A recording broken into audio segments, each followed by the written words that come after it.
you don't feed anything back, then this will be a very, very short session and you'll get next to nothing from it. If you do, then we can take some time and go into a bit more detail. Especially things like the senior exam question, if you've already had a thought about it or you've already seen it and you can maybe thought a bit about it, do feel free to share what you're thinking. I mean, don't worry that someone's going to copy your structure, because there's only a certain number of ways to structure a question like this. And no one way is right, some ways are wrong, but no one way is like the right way to do it, what I'm looking for, at least for the senior exam. But before we get on to that, so the exam is 2 hours, there's 2 sections, if you haven't guessed already. Section A is the scene question, which you've already seen hopefully. Obviously you don't have to do that first, it's just section A in the paper. Section B is 4 essay questions, which you're given, you have to answer 1 of them. 1 out of the 4, the others obviously please don't answer. They're both worth equal marks, and obviously we mark them knowing that 1 is a seen question, 1 is an unseen question.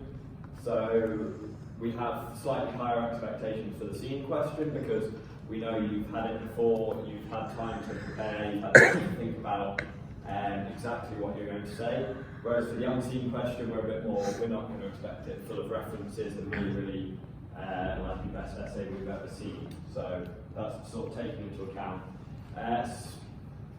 Spend an hour on each, I guess that's Jason's advice. I would, say probably, maybe spend a bit of time planning your, well, depending how you work, planning which you're going to answer for the unseen question. So you might spend a bit less time on the actual writing, but because they're both equivalent in terms of weighting, don't make your seen question like pages and pages and you've got 20 minutes to write your unseen answer, and you end up with a really good grade for one and then a terrible grade for the other. So bear that in mind.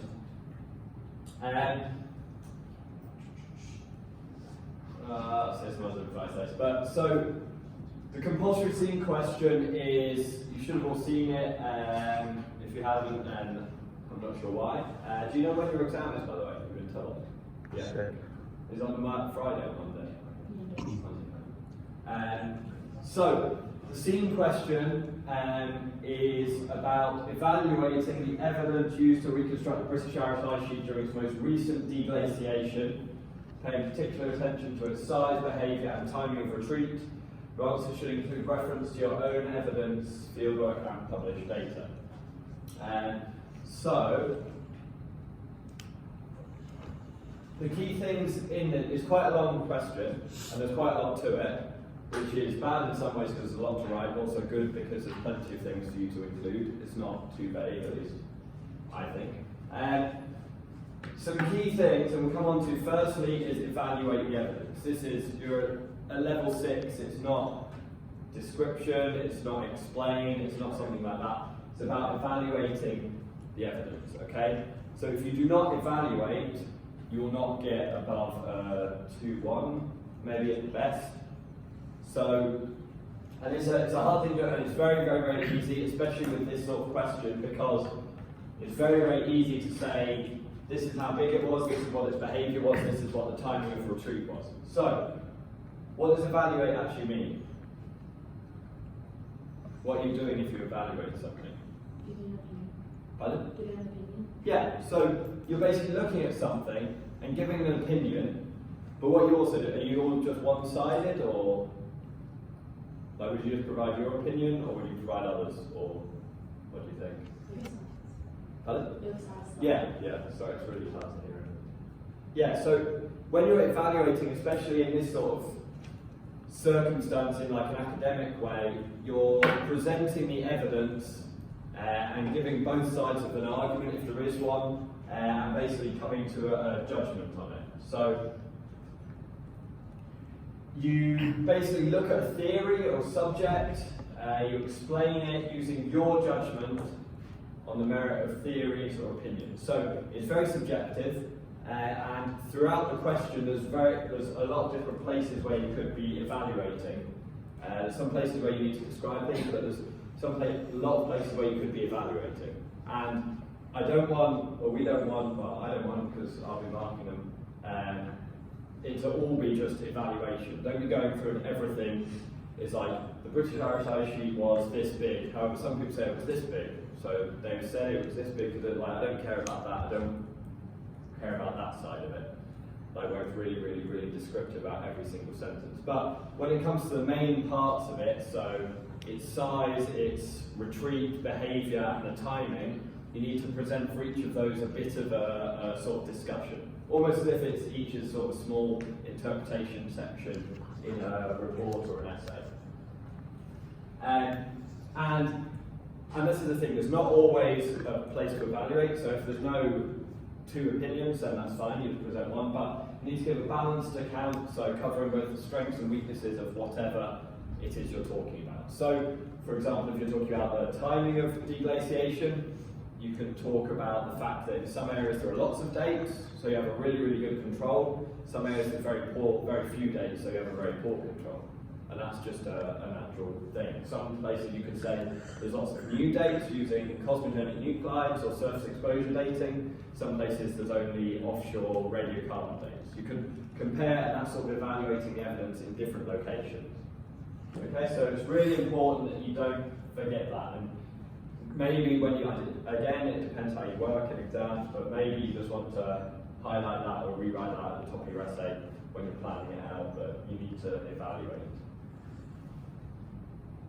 And then especially for this, because you've got time, back up your answer with a discussion of some relevant literature. So it's not, we don't want a fully referenced piece of work. Just strategically, because you know what you're going to write for this essay. For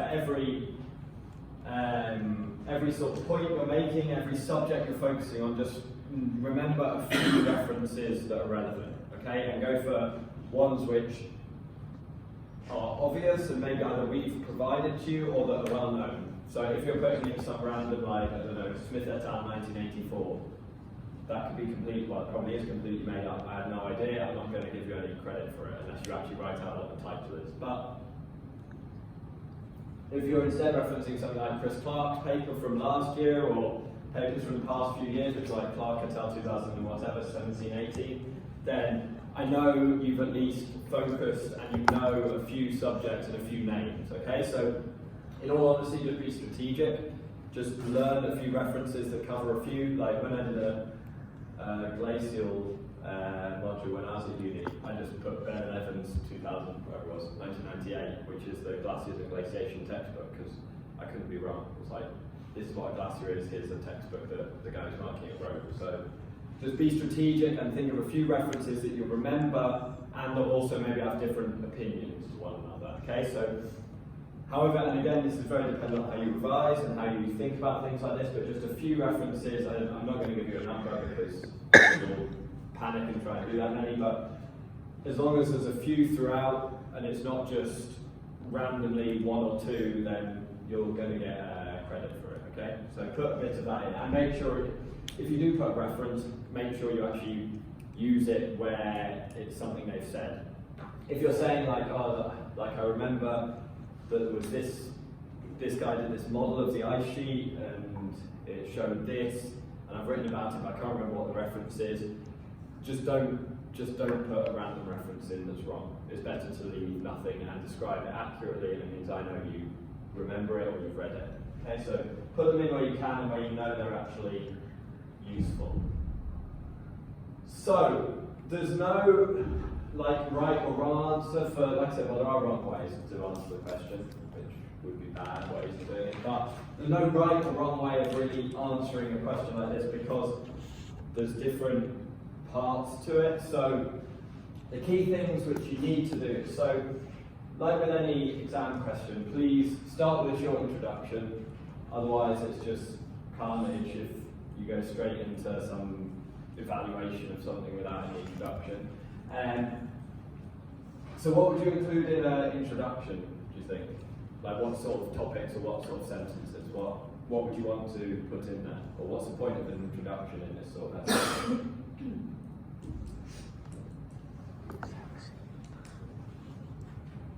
Giving background to like the British Irish.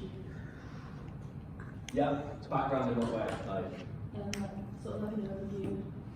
yeah, cool. So the key things I'd say for this are to explain what the British Irish Ice Sheet is, and a little, like, again, not a big description because we're going to be talking about it for a long time, but a short thing about where it was, maybe something like the fact it was connected to Fennoscandia, to Norway, and also what the most recent deglaciation is. Okay, so it doesn't say there what time that was.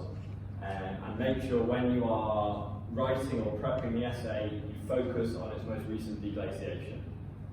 So not the Younger Dryas, not some older deglaciation, but the last glacial maximum to as it deglaciated, so like 24,000 to 14,000 years ago. So that's the period that the question is asking about. If you're talking about its size during the Younger Dryas, that's irrelevant.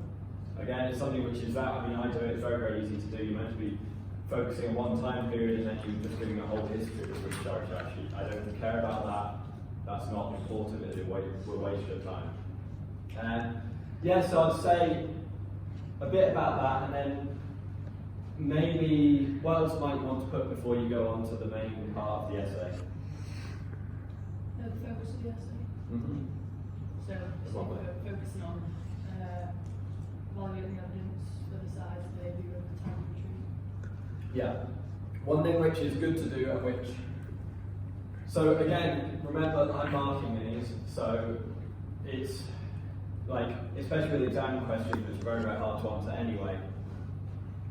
If you just, if you explain what a bit of background what the British Irish Ice Sheet is, what the last deglaciation is, then yeah, come on to something similar to saying what, you can just say this essay will focus on, but you can frame it in a nice way where you say why it's important to do this. So it's not critical because I've not asked you to, but in some way if you have a rationale saying, this is the British Irish Ice Sheet, this is when it last deglaciated, understanding how big it was, how thick it was, how it retreated, its behaviour, if it was rapid, and the timing of retreat, and so how quick it was, and when it actually occurred, is really, really important.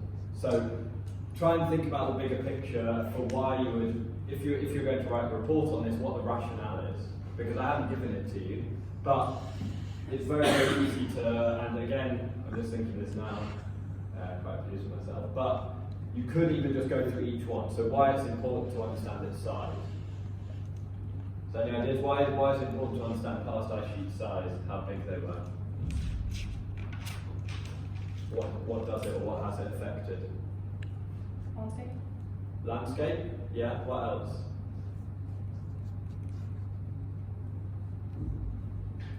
Sea level? Yeah, sea level. So all sea level calculations are based, or past sea level calculations, when they sort of have these nice coral records and they're like, oh, the LGM ice sea level was 120 metres lower. They know there must have been 120 metres of sea level somewhere around the world.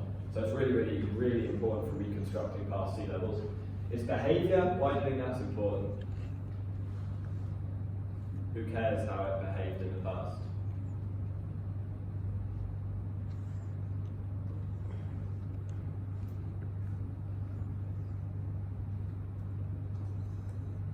What could it be an analogue for, or a proxy for? That's climate change. Yeah, but also why is that important? Like, why do we care what it did in the past? So you can predict what future ice sheets to do. Yeah, so if we know, okay, it was really, really slow, it was really gradual, or, okay, crap, it was really, really rapid, as soon as sea level rose, it collapsed, then, yeah, we can say, okay, maybe in the future, ice sheets might be as rapid. Again, these are just some examples, there's hundreds of other reasons. And then the timing of retreat, why is that important? Why do we care when it retreated?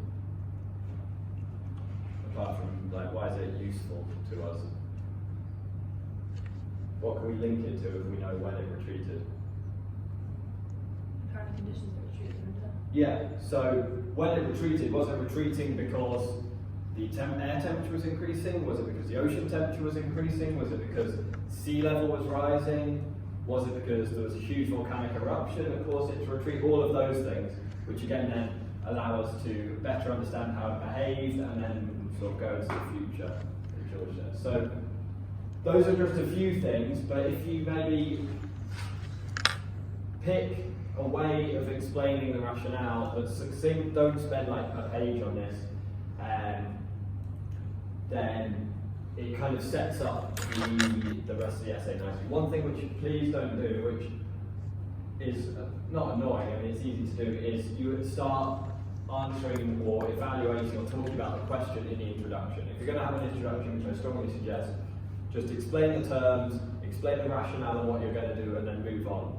Don't say like, oh, there's been lots of debate about how big it was because some people have done this, I'll talk about that. There's been lots of debate about its behaviour because of this and this, and I'll talk. Don't get into any of that. Just say it's important to understand its size because of this, its behaviour because of this, its timing of retreat because of this, and then move on. Then you're never going to overlap and talk about the same thing twice because you're not going to mention the rationale again. So yeah, say something like that, and then maybe come on to very briefly, like I'll discuss these using evidence from fieldwork and lab work alongside published data. Like something very, very simple, just to say you'll do that. You don't even need to do that because it's a question, but it might round it off nicely. So that's the introduction. For the main body, it's I honestly don't know how I would answer this question if I sat down and did it myself. But the obvious way is to just split it into three, parts 1, 2, and 3. And within each, again, key thing, remember to include your own data where you can. So I think one of the first, if you're planning it out, just go through and identify where you're going to do certain things. So where you're going to evaluate the evidence, and where you're going to reference your own data, okay? And it doesn't need to be, I don't want actual quantitative data, just examples from field work and lab work that you did. So examples saying that you saw in the field different types of till and stuff like that. So you saw the Welsh till, you saw the till that's meant to be the Welsh till, and you saw the till that's the Irish sea till, and it was different in colour, which is because of the lithology, so the source rock. Things like that. I don't want some detailed, like please do not go into some detailed methods description about how you troweled some samples and you got some sand in a bag and you took it back. It shouldn't be about that. It should just be, as long as you mention it in a small amount, that you did some field work and what it showed and what you found, then that's fine. Okay? If you don't include any, then it's going to hamper your mark, but as long as you include something like that, then that's fine. So has anyone had a think about how to structure it, or any other ideas? Because I'd say once you've gone through, I think at least for marking wise and for reading wise, if you go through the three very, very clearly, then that's the best way to do it. The other way to do it is through methods. So you could go through it using sort of what the importance of field work is. So you could go through and say field work is very important for understanding its size because we need to identify where moraines were. So moraines can tell us how big the ice sheet was. And recent progress has allowed us to identify moraines offshore, so we've seen the ice sheet is much bigger. And then onshore, there's till, and then you can bring in your field work. Then you could go on to, and you could also say that the size thing has been helped by remote sensing. So there used to be a sort of disconnected idea of how big the ice sheet was, then remote sensing helped us, so aerial photos and satellite images. And then you could go on to modelling, and say modelling allows us to understand other things. So you could incorporate size, behaviour and timing of retreat into each of those. You could talk about each of those in field work, and you could talk about each of those in lab work, and you could talk about each of those in modelling. Yeah. With the data we got from the XRF, yeah. Is that just to see the mineralogy of like where each one's come from? Yeah, did Chris explain it to you or? Not really. No, okay, that's useful. I'll speak to Chris and ask him to put, like last year he just put a little like crib sheet, note sheet on canvas, basically saying what it all meant. Alright, okay. But I'll speak to him to make sure he does that. If you email me later, just to remind me, because I'll probably forget. But yeah, so that will give you some actual, this is where that till was from. So you can just put that in. But yeah, remind me and I'll ask him to do that.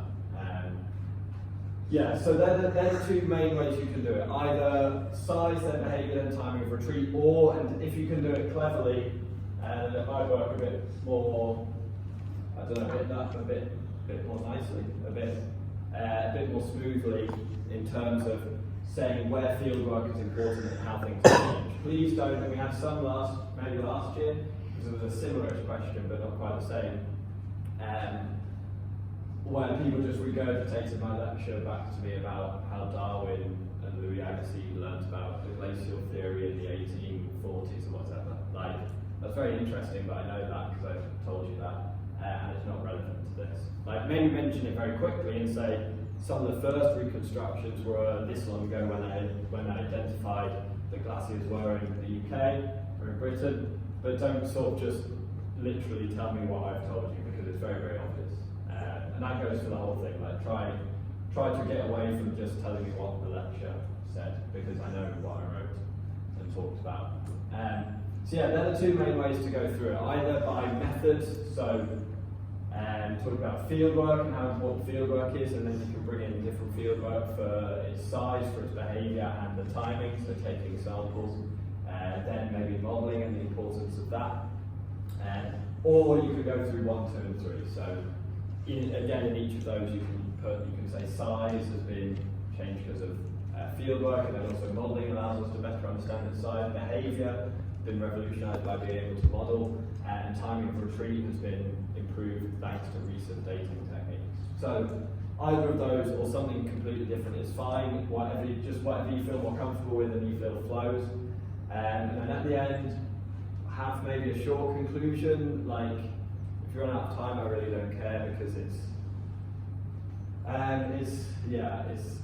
don't just write a sentence or two, that's kind of pointless, but if you have time to write a small thing, which is overall summing everything up and evaluating, not just saying, I have discussed this, this and this, because that's just a waste of time, I can see what you've discussed, I've just read it.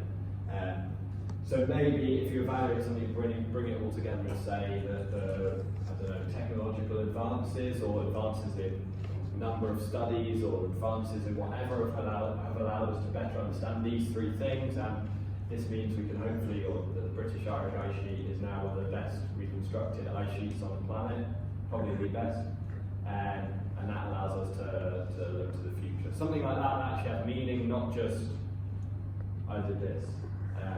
Any other questions on that? Or on any about the scene question?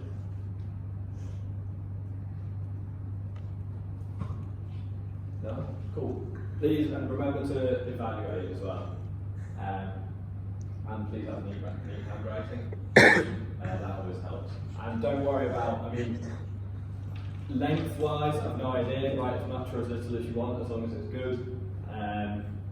I much prefer to mark shorter but good essays. Like, I don't want to be reading pages of babble just because you're like trying to splurge everything down on the page because you think it's relevant. And again, it depends how you work, but I would have your plan, have a go at writing. Either if you want to actually write it before you go to the exam, then feel free. I don't, but I would just come up with a plan, know exactly what I wanted to write, sort of bullet point by bullet point. Then I slowly make that smaller until I had in my head just a plan of what it would be, because you obviously can't take your notes in, so you need to remember what your plan is. Then get into the exam and write down straight away, at least I would straight away, what those bullet points are. So just so you remind yourself what you're going to put intro, and then you'll be like, okay, I have these 3 sentences, and I do this and this. This is the reference I use for this, this is the reference for this. Then that's the rest of it, that's the conclusion, and then you can just start writing. So again, it's very, very personal, but that's how I would do it, just so I remember what my actual structure is going to be. Cool. Any other questions on this scene question? Cool. Scene question. So, I've already said this. There we go. Again, these are other ways you can, or similar ways you can present it. So, as I said, how the development of methods have gone through time. But again, please don't take that too literally and talk about really old stuff. Like, there were a number of exams I had to mark last year which were really boring because of that. Difference in methods, the importance of field study versus remote sensing, and then your field work. And don't, again, I think maybe if I put similar up last year, some people took it too literally. Do talk about your field work, but like I know it was like a few hours on a beach in Anglesey. You don't need to tell me that, and you don't need to explain how you need to do more field work. But just remember sort of it's small bits of field work like that add up to sort of the bigger picture. And yeah, references are essential for this. Like, really put some in. And if you have any specific examples that you read in papers, then that's really, really useful. So try and maybe pick out a few examples or a few things you've seen in papers or lectures that highlight some of the key bits you can evaluate. So for example, like the way the British Irish Ayyy was connected to Fennoscandium. They used to think it wasn't connected, and then recently they found evidence that it is connected. So that's quite, not revolutionary, but it's very, very, very different to what people thought before, and it's a really easy way to evaluate the size and the behaviour and the timing of the ice sheet. So those sorts of examples will be useful. Conclusion, balance, summary of what you've said. Again, don't just tell me what you've just said, make it that it actually adds something to the answer. So section B, for the essay questions. So they'll come from the four main topics. So I think that means there's one from each, I believe. I don't actually know because I can't remember. There's definitely from three of them there are questions. So you could just revise one topic. I wouldn't suggest that in case it's a hard question. So certain staff members set hard questions so they have to mark less. But I pretend I didn't say that. So it's up to you what you revise or how you revise. I wouldn't recommend revising everything because you'll be too thinly spread. But choose what you're actually interested in and things that you think you can remember.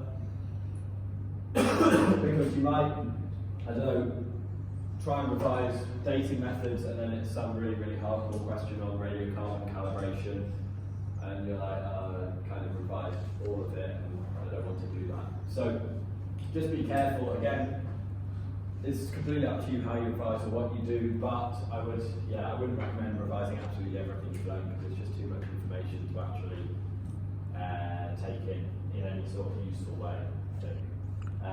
They're the main topics we've done. So Quaternion Futures was Jason's lecture and my lecture, and so the most recent stuff. Dating methods, obviously the lecture I did, and then the lectures Chris did. I don't know if Chris or Jason did them this year. Then human impact, I don't know who did that, Chris maybe, and then the first stuff is more of the stuff you did with Holcroft and all the other lectures associated with the methods and so on.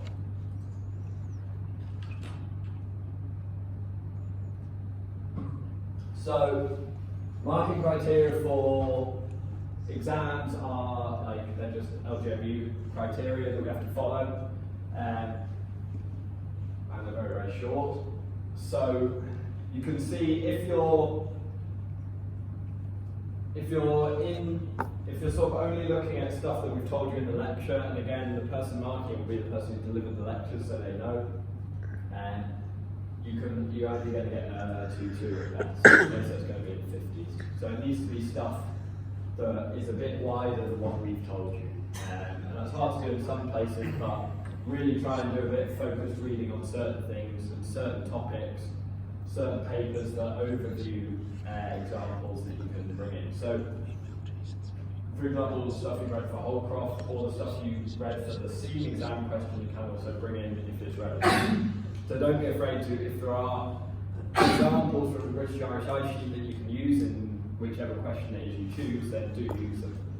So if it's about, I think one of the examples about talking about different dating methods, if you read about that for the SEAM question, then use it for the unseen question. There's no reason you can't because it's still an exam. It's still a question and it still is a clear example. So, yeah, so fail, obviously, let's ignore that. 40 to 50, only lecture material, descriptive and unstructured. So, things like the structure and how things are presented is important. So, try and make sure everything makes sense and you go through it in a logical way, which is done well by planning and writing a quick plan. 2-2 is correct well structured answer, but only with lecture material, with a lack of detail, so that the structure is better, but it's still just lecture stuff. 2-1, coherent and accurate. Most issues discussed using literature, but limited critical analysis. So you do a good job, you have some literature, but it's not as critical as it needs to be, if that's what the question asks. And then 70 above is excellent, outstanding answer, original points, wide-ranging examples, and evidence of wider reading. Thorough and lucid. I don't know what lucid really means. I guess nice and flowy and makes sense.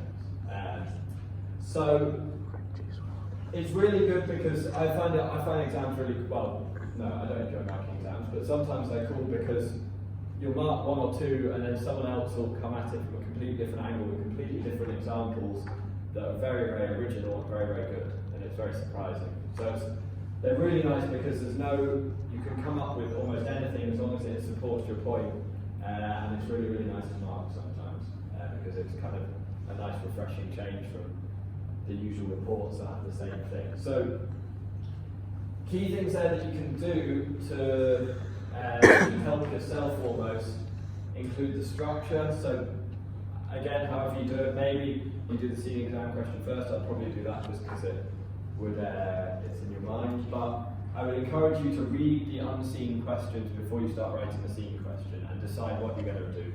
Because you might be reading through and you're like, okay, I'm going to do this really exciting question on radiocarbon calibration, and then you'll start writing for an hour your seen question, and something in the back of your mind will just like pop, and you'll be like, oh, actually, both of them pop. Something will pop into your mind, and you're like, oh, that'd be really good in the next question. Or you'll be writing something I've written, and then suddenly something that Chris told you will spark in your head, and you can write that down for the unseen question. So I'd recommend doing that just in case there's some overlap. And please structure your answer clearly. Like, I know you get some people who write lots and then there's all these asterisks everywhere because they're like, oh, I've thought something else I can put in, and then you have like a page at the end of asterisks. That's fine as long as that's clear, because I prefer to read it in a nice order that makes sense. So every time you sort of think of structuring it, regardless of like the main body and everything, structure it where each sort of paragraph or sentence has like 3 points. So you're presenting an idea, so whatever that idea might be, whatever concept you're writing about, and you provide evidence for it, and you basically say why that's important. So it doesn't have to be that direct structure, but don't just tell me facts about whatever it is, radiocarbon dating or surface exposure dating or heat reconstructions. If you're presenting information and providing evidence for it, make sure it's obvious why it's important, because otherwise it turns into a big descriptive list of things I know about heat, and it's very, very boring and it doesn't really come together. So again, that links back to the sort of shorter answer but full of good information. It's very, very hard to mark down. Yeah, so that's the marking criteria for those ones. General message is make sure you know information in lectures and key references. Again, try and learn some key references. I don't know how other people mark in terms of references, but they are very, very nice to have because they show you have a kind of understanding of some of the literature. But again, we're not going to expect thousands of them. Use some of the key papers that we reference in the lectures. Just choose a few of them from each lecture you can decide to revise and look into them. Especially some of the big review papers, like they're long, but they give you an overview and some good ideas. Because just revising the lectures isn't really enough. As I said before about the sort of surprising side, tell us something interesting. Don't just tell us what's in the lectures. We know that. And it's hard to be original because you're just rewriting what other people have said, but any sort of original side you can do is really, really important. It's really, really useful for when it's marked. please answer the question, because we're marking, so we have whatever it is, the scene question, and there's say 4 questions, we've each set some of those questions, we will be marking those questions, so like I'll mark however many of you there are, 20 something, I'll mark all of those questions. So if there's one that really looks at the command words, like okay, I'm going to evaluate, or I'm going to critically analyse, or I'm going to discuss, and then the next one obviously doesn't, it's very obvious. Okay, so we read so many of them that it's really clear which ones are answering the question and which ones aren't. And if you're not answering a question, then it's hard to really get above a high third, because you're just being descriptive, you're not answering what the question is. So really focus on that. And that's the last one. Cool. So there's 2 practice exam questions. This one, critical assess using pollen analysis and the reconstruction of past vegetation patterns, and compare and contrast 2 methods used in the dating of quaternary samples. Do you guys want to have a go at one of these? Enthusiastic. Or are you not bothered? We'll go through one, because we may as well at this one, because I actually know something about it. So if you just imagine, and we'll just do this quickly, just shout out if you think of it. If you had an exam question on this, you have to answer this one, what would you, what's the key things first of all to think about? What's the question asking you to do? Compare and contrast. What's that mean? So like discuss the benefits or the good parts and the bad parts of 2 different data methods. Yeah, cool. So key things, 2 methods. There are lots of other methods. You choose 2. Don't choose lots. Like that's completely irrelevant. I'd only be marking 2 of them, so the rest of it would be useless. And compare and contrast.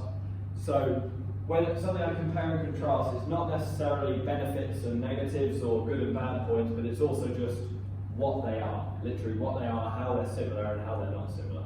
So if you compare and contrast, say, radiocarbon dating and cosmic nuclide dating, or surface exposure dating, then they're very different for a number of reasons. So how are they different? Or how are they similar? How could you compare and contrast those 2? The radiocarbon relies on the fact there has to be something organic there.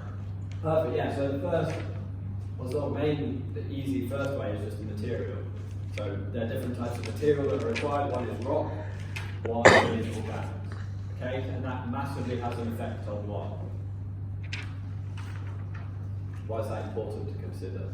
The range of things you can do. Yeah, so the situation you can actually date, because if you have a lake core, you can't do cosmogenic nuclide dating, you have to do radiocarbon. Likewise, if you're on a moraine and there's no organics, you need to use surface exposure dating. So straight away, you can say that the material, but also the sort of situations they're useful in can be completely different. In some places, both can be used. So you could have a moraine which has organic material in that case, you can use both. What else might you want to talk about? The ease of methods. Yeah, in what way? So like say what's really expensive or like really difficult to do. What is it? Keep it down. Yeah, so radiocarbon's cheaper, radiocarbon has kind of simpler chemistry, cosmogenics are a lot more difficult chemistry-wise, so that's another easy thing to bring up. Also, there's a lot about radiocarbon calibration, so cosmogenics doesn't need to be calibrated, but then there's lots of issues with the production rates. So there's lots and lots of different ways you can come into. The only difficult thing with this would be not making it basically a long list of this is this and this is this, this is this and this is this. So you have to split it down into, I guess, broader subheadings. So maybe things like practicality, where you can bring in how easy it is, how expensive it is. Things like the situation that they can be used for. And then in a question like this, you maybe then the conclusion could be not long, but a bit longer, and actually just bring the 2 together and say why they're both useful. So it's not asking you to say one is crap, one is really useful. It's asking you how are they different, and the answer could end up basically being like they're different, but they're both useful and they can both be used together. And for example, with the British Irish ice sheet, their work, the Chris Clark's done, that shows how you can combine radiocarbon and cosmogenics really nicely to get a much better picture than if you had just one of them. Okay, so that's something which it doesn't ask you to do, but it's kind of implicit that you would bring it together at the end in some way like that. Does that make sense? So that's one example of a question. The other one that I'm going to try, because, yeah, I don't like quantum analysis. Very pretty, but yeah. So then two example questions that have been there in the past. They could be on the exam because I actually have no idea, I can't remember, but I doubt it. But there will definitely be one from each of those subheadings which I talked about before. So yeah, just bear that in mind when you decide what to revise. Again, I wouldn't just focus on one of them, because if you focus on one of them, so say you focus on chronology and then you get this question, you really don't like it, then you're in trouble. So finally, Jason's like encouraging everything's fine message. You've already got 50%, so it's 50% based on your exam. Okay, so you've already got 50%, which is good. If you've got 50%, 25% is a scene question. So remember they are even, and again remember we will not remark more harshly, but we will be expecting a higher quality of answer for the scene question.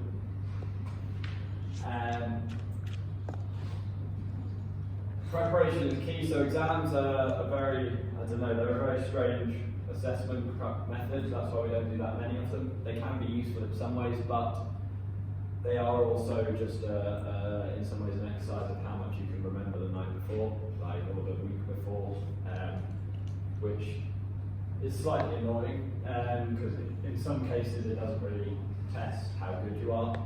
So that's why we try and do a scene one as well, because you have the time and you have the opportunity to actually write something that's good, as opposed to this terrible, really, really fast, confused exam question, which is what I used to do at uni. So it's completely normal. So prepare the scene question as much as you can, but remember to also do enough revision on the other topics. Don't just ignore those and think, oh, it'll be fine, I'll just fudge something in the exam. Avoid last minute cramming. Yeah, it's kind of hard to do, but at least that's what I used to do. But try not to. Try to make sure you've thought about enough stuff and just revise again. There's lots of tips out there for how to revise. I'm sure you know them, you've used them before, and just do whatever works for you. If it's writing like short flashcard type things, or just writing pages of notes or whatever. And make sure you give your brain some time to rest. Don't sort of just cram it till the last minute, then you'll forget everything you've done. Revise tactically. So like I said, it's best to know lots about a few of the topics than little about everything. Otherwise you'll spread yourself too thin and you just won't have the knowledge to write a full hour exam question on one of those topics. So just think about what you like and choose something that you enjoy, or at least you don't hate as much as the rest, because then you're more likely to remember it and sort of take it in. Try and provide some evidence from literature. Again, if you cannot remember the reference, at least for me, if you're writing something really, really specific that's clearly from a paper that I've read and I know about, and it's at least semi-correct, like maybe you got some of the numbers or ideas wrong, but if you're writing something which in my head I'm like, there's no way, I've not taught you this, I know the only way you know this is from reading, and then you haven't put a reference, or you put a reference and you just put, I don't know, some random name, then I'll still give you credit for it because I know that the only way you've got that information is through reading. Okay, if that makes sense. So put references where you can, even if you I don't know, if you've read something that's clearly from a paper and you can't remember the reference, just put some brackets after it, and if you remember the name, then put the name in. If you don't and you just have brackets, it's almost like, I know you tried and you thought and you know this is from a paper, but you just can't remember the name. If you're just writing random sentences like the British RSI sheet is an ice sheet and then some brackets, then yeah, that's just rubbish. So if you do it strategically and clearly, then especially with information which I know you've actually read, then you've still provided the evidence, you just don't have the brain capacity to remember someone's name, which is fine, I don't care about that, you can remember people. Stay calm, don't panic, and good luck. Jason, very nice. I think that's it. Cool. Any questions about the exams at all? No? Cool, okay.